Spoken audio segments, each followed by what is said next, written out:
Most times we're not aware of what's going on. So sometimes we can miss the resonance. Sometimes we can miss the signs and synchronicities because we're just not aware of it, because we're distracted by other things. We're thinking about other things, or we're in the process of doing other things. We have people in our face talking to us or asking us to do things.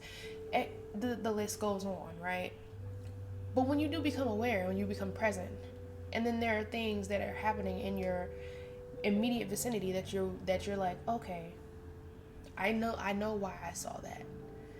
And that's literally what it's like to live through a spiritual lens in some shape of in that way. For me, I feel like I'm more tapped into my spiritual nature when I am more aware of how things are being reflected outside of me from inside of me. And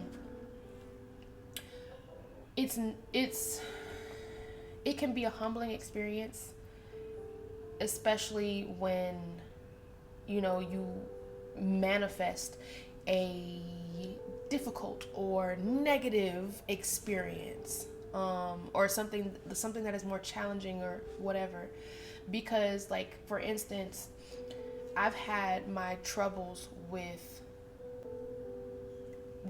material finance or material gain, which is another form of earth. Okay, we're going to talk about that as well. And it's like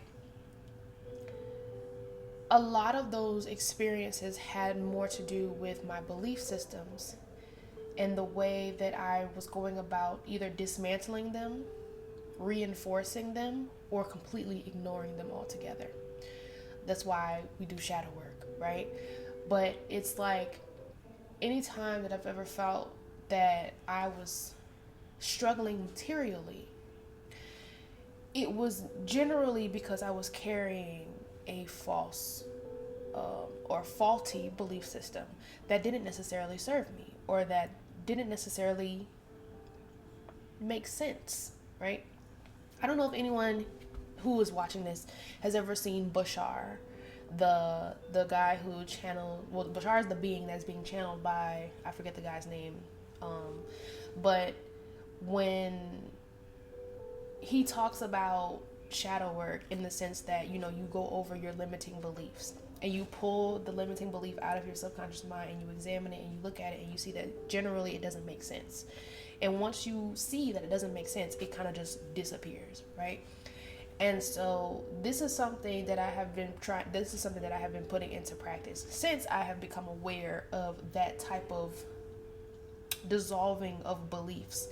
And I'll tell you right now that life has definitely gotten better because of things that I've been able to pull out of my brain and examine and be like, that doesn't make any fucking sense at all.